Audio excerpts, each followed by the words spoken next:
Hello students, आप देख रहे हैं new spectra classes chemistry bye Aslam sir. आज हम आपके लिए लेके आए हैं आइसोमेरिक समावयवता। तो देखिए समावयवता क्या है, ये हम पहले आपको डिफिनेशन बताते हैं। These organic compound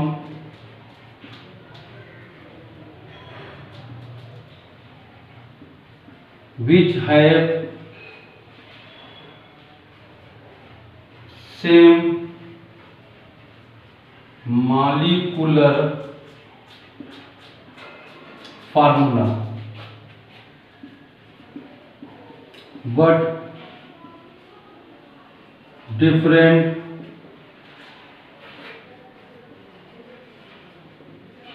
physical and chemical properties are called isomer and phenomenon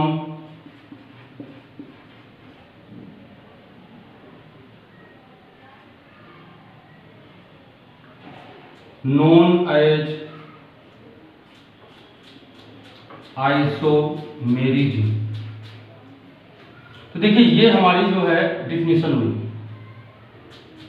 isomerism की समावयवता। यानी कहा गया है वे कार्बनिक यौगिक जिनके अणुसूत्र समान होते हैं परंतु उनके भौतिक एवं रासायनिक गुणों में भिन्नता पाई जाती है तो उन्हें आइसोमर कहते हैं तथा इस घटना को आइसोमेरिज्म यानी समावयवता कहा जाता है। ये हमारी आइसोमेरिज्म डिफिनेशन है। इसके बाद में हम आपको बताएंगे आइसोमेरिज्म का क्लासिफिकेशन और टाइप।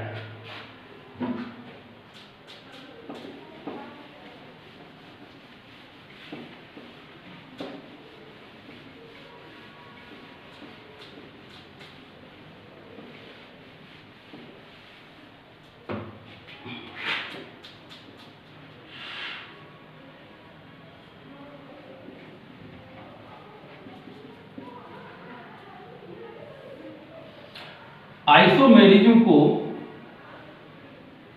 हम दो पार्ट में यानी दो भागों में क्लासिफाइड करते हैं। पहला होता है स्ट्रक्चरल आइसोमेरिज्म, दूसरा होता है स्टीरियो आइसोमेरिज्म। इसी को कहते हैं स्पेस आइसोमेरिज्म। स्ट्रक्चरल आइसोमेरिज्म इसको हम कहते हैं कॉन्स्टिट्यूशनल आइसोमेरिज्म,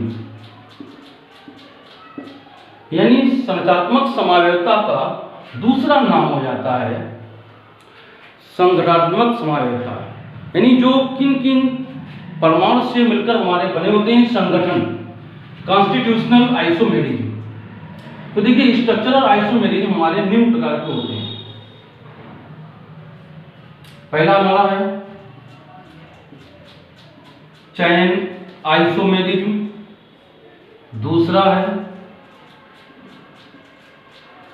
पोजीशन आइसोमेरिज्म, तीसरा है फंक्शनल आइसोमेरिज्म, फिर है मेटामेरिज्म,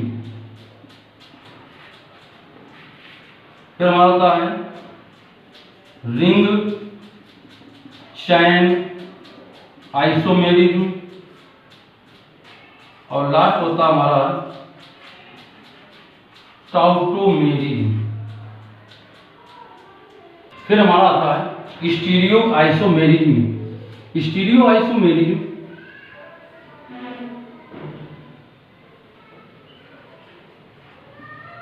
ज्योमेट्रिकल आइसोमेरिज्म। दूसरा है ऑप्टिकल आइसोमेरिज्म और तीसरा है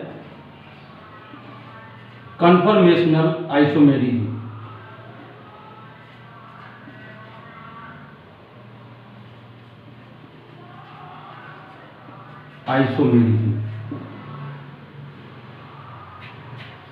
ये हमारे 3 प्रकार के होते हैं, स्टीरियो आइसोमेरिज्म या स्पेस आइसोमेरिज्म।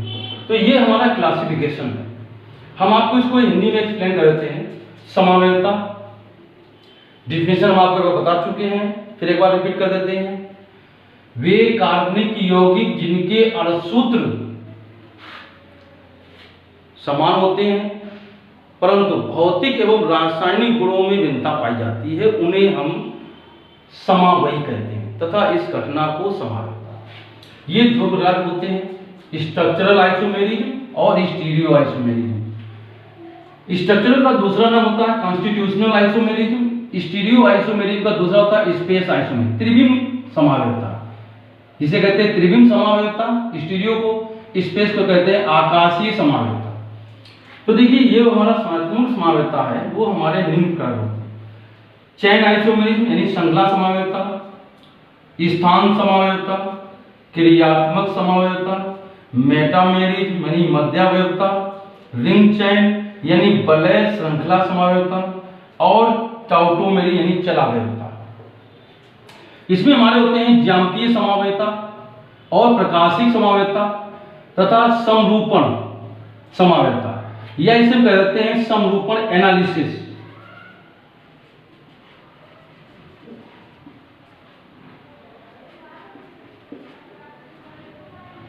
यानी समरूपण विश्लेषण समावेयता। ये हमारी समावेयता है और इसको हम आपको 1 बाय 1 सभी को एक्सप्लेन करेंगे। चलिए नोट कर लीजिए।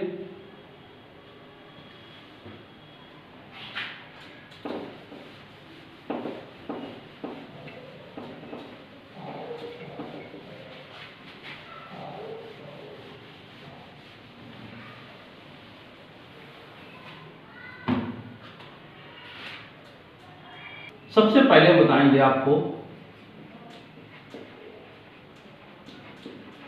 स्ट्रक्चरल आइसोमेरिज्म,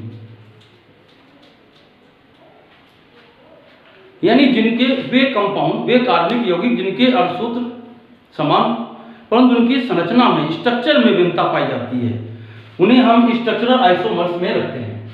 जिसमें पहले एग्जांपल आता है चैन आइसोमेरिज्म।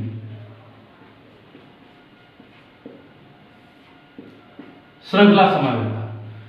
इस श्रृंखला समावेयता में हम आपको एग्जांपल देंगे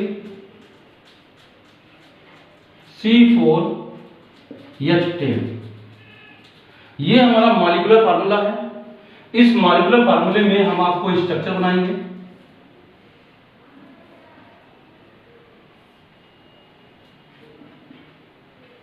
CH3 CH2 CH2 और CH3। यहां पर 4 कार्बन टोटल दिए हुए हैं। 4 कार्बन को हम कहेंगे ब्यूटेन। स्ट्रेट लाइन में है तो हम इसे एन ब्यूटेन कह सकते हैं, यानी नॉर्मल ब्यूटेन। इसमें से एक कार्बन को उठाकर दूसरे कार्बन जोड़ दीजिए, CH3 CH CH3 और CH3। ये हमारा बन गया आइसो ग्रुप हो गया। आइसो ग्रुप में कितने कार्बन टोटल हैं? टोटल कार्बन को जोड़ लिया जाता है ब्यूटेन, तो इसे हम कहेंगे आइसो ब्यूटेन। दूसरा एग्जांपल C5H12।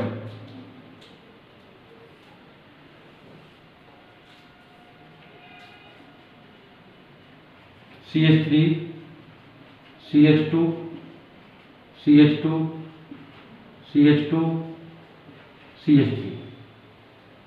इसमें देखिए टोटल कार्बन कितने हैं, 5 कार्बन। 5 कार्बन को हम कहेंगे पेंटेन। स्ट्रेट लाइन में, सीधी श्रृंखला में, तो एन पेंटेन यानी नॉर्मल पेंटेन। इसमें एक कार्बन को उठाएंगे, दूसरे कार्बन जोड़ देंगे,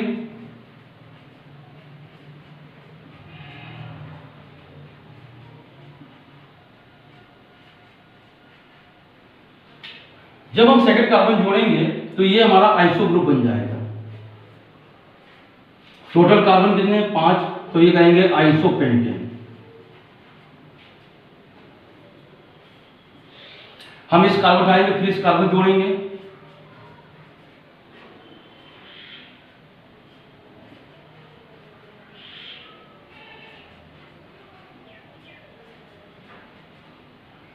यानी कार्बन की चारों वैलेंसी एल्किल समूह द्वारा कंप्लीट होती है, उसे हम कहते हैं ग्रुप को नियो, और 5 कार्बन को कहते हैं पेंटेन यानी नियो पेंटेन। तो देखिए ये हमारे जो हैं, अगर देखा जाए इस एग्जाम्पल में कार्बन 4, हाइड्रोजन 10, इसमें कार्बन कितने 4 हैं, हाइड्रोजन कितने हैं 10 हैं, यानी इसके क्या है, दोनों की मॉलिक्यूलर फार्मूला यानी अणुसूत्र समान है। सभी कार्बन सिंगल बॉन्ड द्वारा जुड़े हुए हैं। इसमें देखिए सभी कार्बन सिंगल बॉन्ड द्वारा जुड़े हुए हैं, यानी फंक्शनल ग्रुप यानी क्रियात्मक समूह समान है। तो देखिए इसको डिफाइन क्या करेंगे कि वे कार्बनिक यौगिक जिनके अणुसूत्र एवं क्रियात्मक मूलक सिंगल बॉन्ड समान होते हैं। वे कार्बनिक यौगिक जिनके अणुसूत्र एवं क्रियात्मक मूलक समान होते हैं, परंतु उनके कार्बन श्रृंखला कार्बन चेन में अंतर पाया जाता है, तो उन्हें हम कहते हैं चेन आइसोमर्स यानी श्रृंखला समवायी, तथा इस प्रोसेस को घटना को श्रृंखला समवेतता कहते हैं।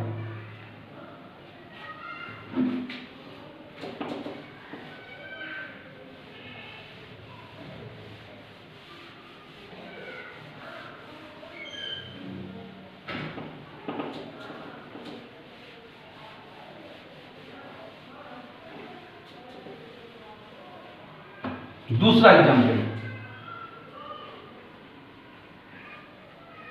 स्थान समावयवता,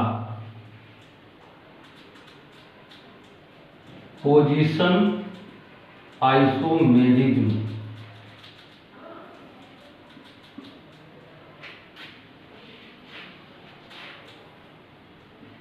एग्जाम्पल होगा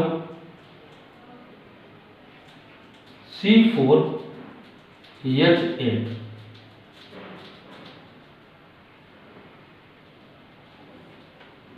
इसका एग्जाम्पल लेंगे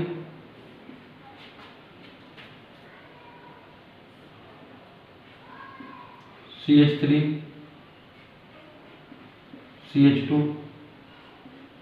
CH डबल वन CH2। इसमें देखो CH3 CH double one CH single one CH3। इसका देखिए हम इसको नाम लिखेंगे, IUPAC नेम क्या है, यानी कार्बन पर नंबरिंग डालेंगे, फंक्शनल ग्रुप की तरफ से नंबरिंग करेंगे 1 2 3 4। टोटल 4 कार्बन है।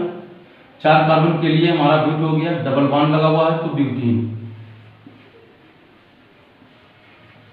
डबल बॉन्ड किस पर है, 1 नंबर पर, तो ब्यूटीन 1।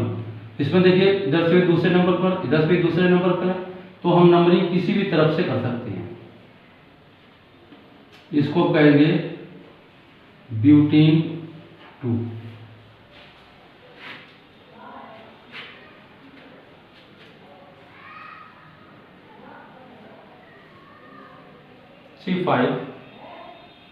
C5H10O C4 कर C4H10O। हम इसके एग्जाम्पल निकालेंगे CH3 CH2 CH2 CH2OH CH3 CH2 CH CH3OH।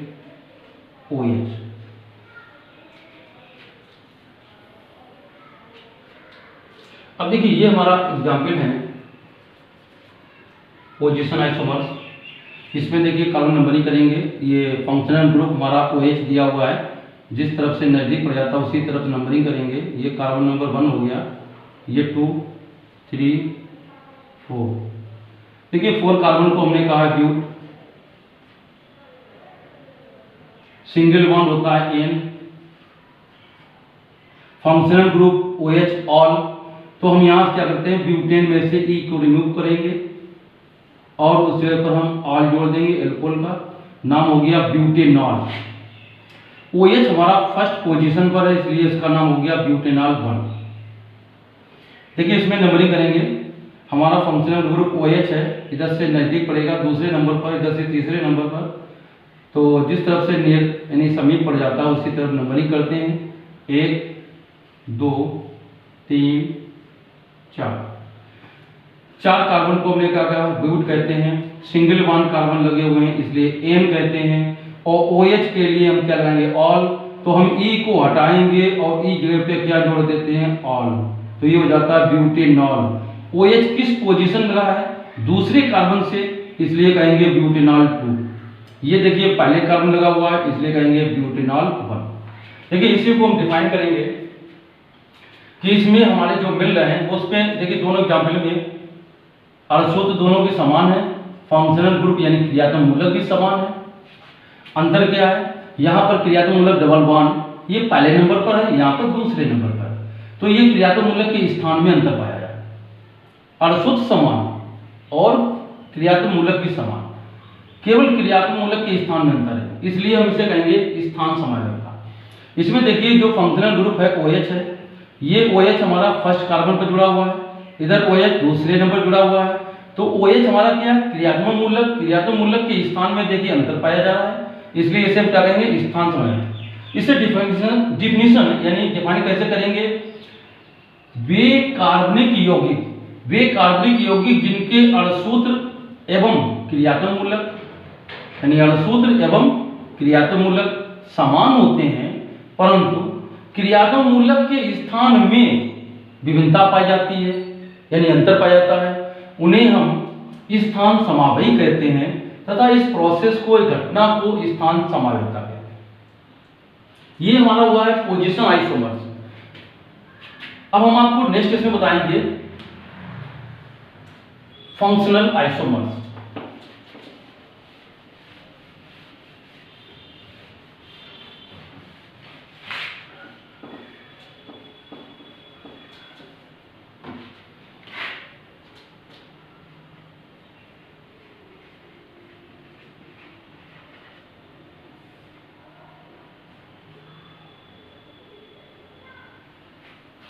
यानी क्रियात्मक समानता। देखिए क्रियात्मक समानता में क्या हुआ, हम यहां पर एग्जाम्पल लेंगे।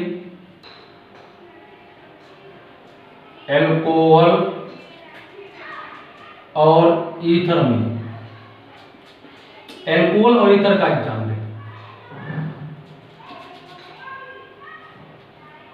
CH3 CH2 OH, इधर हमारा होगा CH3O CH3। ये देखिए हमारा एथिल एल्कोहल है, एथिल एल्कोहल। और इधर ये हमारा है dimethyl ether, dimethyl ether. यानी एल्कोहल ईथर के मध्य में हमारा क्या होता है, यानी क्रियात्मक समानता होता है। दूसरा एग्जाम्पल देखिए, aldehyde and ketone. Aldehyde ketone में तो देखिए एल्डिहाइड में CH3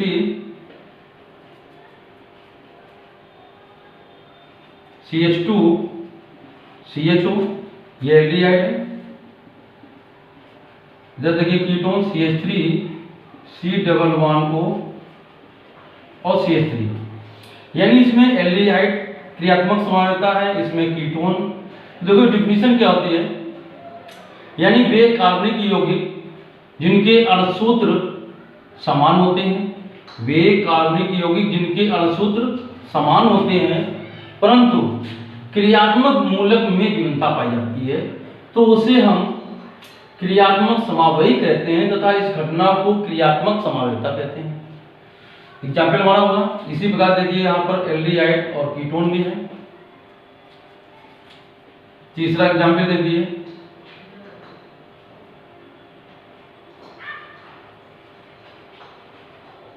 एल्काइन एंड एल्काडाइन। एल्काइन और एल्काडाइन ये हमारा होगा CH3 CH2 CH2 यानी यहां हम लेंगे CH3 CH2 C triple bond CH। ये हमारा 4 कार्बन है। यहां देखिए नंबर 1 2 3 4। इसे हम कहेंगे 4 कार्बन के लिए ब्यूट होता है, ट्रिपल बॉन्ड के लिए आइन। ये हो गया ब्यूटाइन 1। इधर ये हमारा होगा CH2 double bond CH single bond CH double bond CH2, यानी नंबरिंग में 1 2 3 4। 1 पर 3 पर 1,3 क्या है डाई में ब्यूटा डाईइन। तो ये हमारे जो है फंक्शनल यानी क्रियात्मक समावयिता में एग्जाम्पल आते हैं।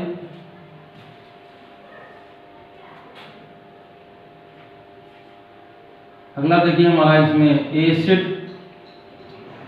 और ईस्टर। एसिड और ईस्टर में फंक्शनल ग्रुप होता है यानी क्रियात्मक समावयिता होता है। एसिड में देखो CH3 CH2 CH2 COOH। इधर देखिए CH3 CH2 COO CH3, यानी यहां पर हमारा कार्बोक्सिलिक एसिड है और इसमें देखिए हमारा ये ईस्टर है, यानी दोनों के अणु समान है, क्रियात्मक मूलक में अंतर पाया जाता है, इसलिए फंक्शनल आइसोमर्स है।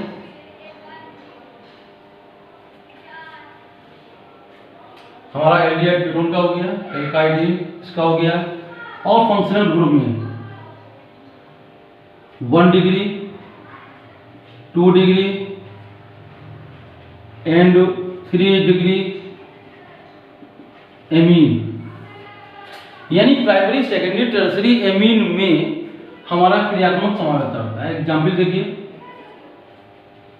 CH3 CH2 CH2 NH2, ये हमारा प्राइमरी एमीन है।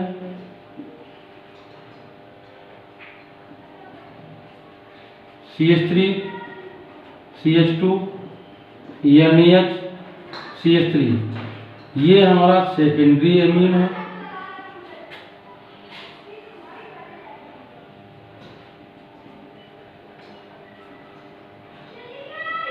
CH3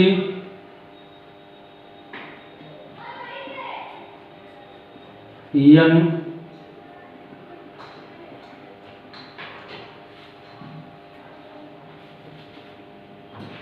इधर ये हमारा CH3 EN CH3 CH3, ये हमारा टर्सरी है। तो ये आपके एग्जाम्पल जो है वो फंक्शनल आइसोमर्स यानी क्रियात्मक समावयव के एग्जाम्पल हैं, नोट कर लीजिए।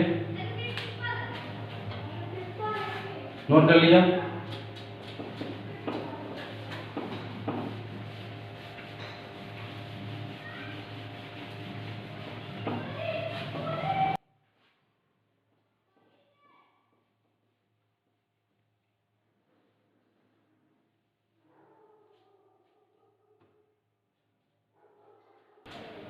इसके बाद देखिए नेक्स्ट हमारा है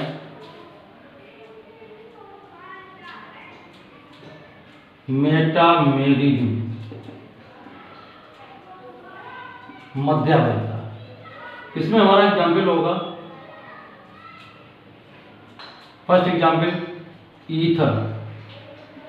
हम इसमें ईथर में मध्यावयवता की एग्जाम्पल बताएंगे। देखिए ईथर में क्या होगा, जैसे पहला हमारा एग्जाम्पल C2H5O, C2H5, ये हमारा ईथर दिया हुआ है। इसका सेकेंड एग्जाम्पल देखो CH3O, C3H7। दूसरा एग्जाम्पल है कीटोन। कीटोन में देखिए क्या, C2H5, C11O, C2H5,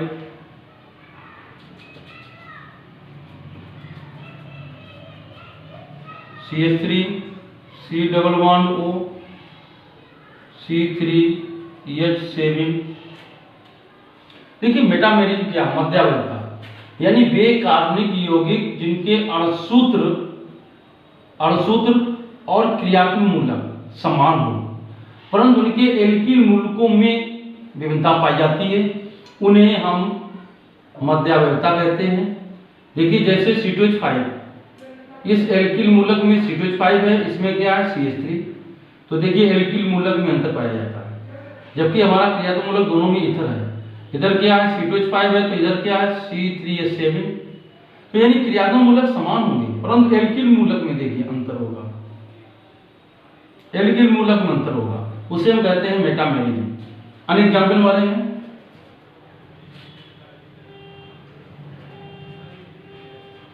secondary amine. Secondary amine में मेटामेरिज्म बिल्कुल सेम रख देंगे। जैसे C2H5, इधर होगा NH, फिर कर देंगे C2H5। हम दूसरा कंपेयर करेंगे CH3, NH, C3H7। और इसके बाद में हमारा आएगा ईथर की बात करते हैं तो थायो ईथर। थायो ईथर में देखिए बिल्कुल सेम एग्जाम्पल हो गए, हम यस रख देंगे तो थायो ईथर बन जाएगा। यानी यहाँ पर होगा, हमने ले लिया है C3H7, इधर यस, इधर कर दिया CH3, और दूसरा एग्जाम्पल कर दिया है C2H5, यस C2H5। देखिए मेटामेरिज्म क्या है, मेटामेरिज्म यही है कि हमारे अणुसूत्र और क्रियात्मक मूलक, यानी यहाँ पर सल्फर थायो ईथर है, दोनों समान है, एल्किल मूलक में अंतर पाया जाता है, तो इसे हम कहेंगे मेटामेरिज्म। लिख लिया। मेटामेरिज्म के बाद में हम आपको बताएंगे ring chain isomers.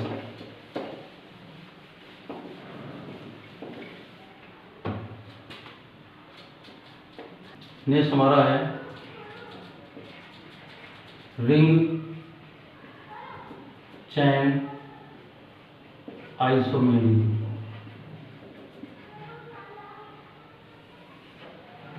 Ring chain isomerism क्या है, हमने यहाँ पे लिया है C4H8। इसमें देखिए हम एग्जाम्पल बताएंगे, ये हमारा होगा CH3, CH2, CH double bond CH2। इधर ये हमारा हो जाएगा CH2, CH2, इधर CH2, इधर CH2। C5H10 या एग्जाम्पल C6H12। चलिए इस पर लेते हैं।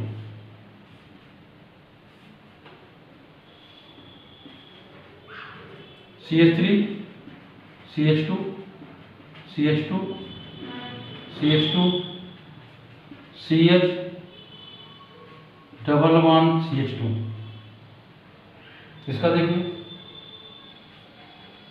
CH2, CH2, CH2, ये CH2 होगा, ये CH2 हमारा हो गया, और ये बन गया CH2।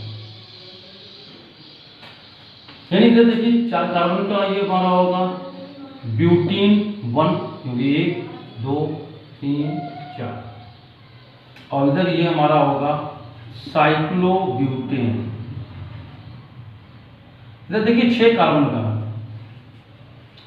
हेक्सेन 1, इधर ये हो जाएगा साइक्लोहेक्सेन। यानी रिंग चेन आइसोमर्स में है क्या, वे कार्बनिक यौगिक जिनके अणुसूत्र समान होते हैं परंतु उनके क्रियात्मक मूलक डबल बॉन्ड सिंगल बॉन्ड अणुसूत्र समान होते हैं परंतु क्रियात्मक मूलक और कार्बन चेन, यानी कार्बन चेन कैसी होगी, ओपन चेन और क्लोज चेन में विभिन्नता पाई जाती है, यानी अंतर पाया जाता है, तो उसे रिंग चेन समावयी कहते हैं तथा इस प्रोसेस को, घटना को रिंग चेन समावयता कहते हैं।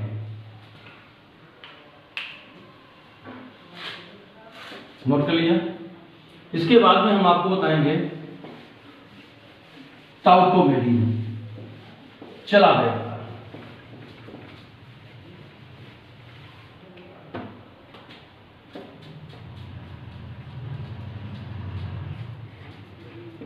टाउटोमेरिज्म, चला व्यवता। देखिए चला व्यवता की बात होती है टाउटोमेरिज्म। हम यहां पर एग्जाम्पल देते हैं CH3 C double bond O, CH2 C double O C2H5, ये हमारा हो जाएगा CH3 C OH double bond CH C double O C2H5, यानी ये हमारा है एथिल, C2H5 एथिल है, इतना AC2 इधर एसीटेट, तो ये है एथिल AC2 एसीटेट, मतलब यहां पर है कीटो फॉर्म। क्या ये कीटो फॉर्म। इधर देखिए OH लगा हुआ है, ये हमारा है इनोलिक फॉर्म, यानी इनोल फॉर्म, सीधे लिखो इनोल फॉर्म। ये इनोल फॉर्म कैसे होता है, E double bond plus all OH का, ये बनता है इनोल, ध्यान रखेंगे, ये हमारा इनोल फॉर्म है। इसको हम शॉर्ट में अथवा में लिख सकते हैं कि single bond C double bond O CH2, और इस तरीके से हमारा ये आ जाता है C, इधर होगा OH double bond CH2 bond, यानी ये हमारा कीटो फॉर्म हो गया है, और इधर ये हमारा जो है इनोल फॉर्म हो गया, इनोल फॉर्म। तो देखिए इसमें होता क्या है, यानी डबल बॉन्ड ये अन्य प्रकार की समावयता से बिल्कुल भिन्न है, तो कहेंगे ये एक विशेष प्रकार की समावयता है, और इसमें डबल बॉन्ड यानी क्रियाशील है, तो ये हो जाएगा ये एक विशेष प्रकार की क्रियाशील समावयता है जिसमें एक बहुसंयोजक परमाणु से जुड़े हुए हाइड्रोजन परमाणु दूसरे बहुसंयोजक परमाणु पर स्थानांतरित हो जाता है, अर्थात चला जाता है, तो इस प्रोसेस को हम चला व्यवता कहते हैं। मतलब सिंपल बात है, इसको एक बार रिपीट करते हैं कि एक विशेष प्रकार की क्रियाशील समावयता है जिसमें एक बहुसंयोजक परमाणु से जुड़े हाइड्रोजन परमाणु दूसरे बहुसंयोजक परमाणु पर स्थानांतरित हो जाता है, अर्थात चला जाता है, तो इस घटना को चला व्यवता है। तो देखिए ये हमने आपको समावयता में स्ट्रक्चरल आइसोमेरिज के बारे में बताया था, और इसमें जो टाउटोमर्स का है ये हमने आपको डिफिनेशन एग्जाम्पल बताया है। इसका एक्सप्लेन हम एक स्पेशल यानी अलग से टाउटोमेरिज्म का वीडियो बनाएंगे, उसमें आपको बताएंगे। वीडियो पसंद आया हो तो चैनल को सब्सक्राइब कीजिए और वीडियो को लाइक कीजिए, दोस्तों में शेयर कीजिए।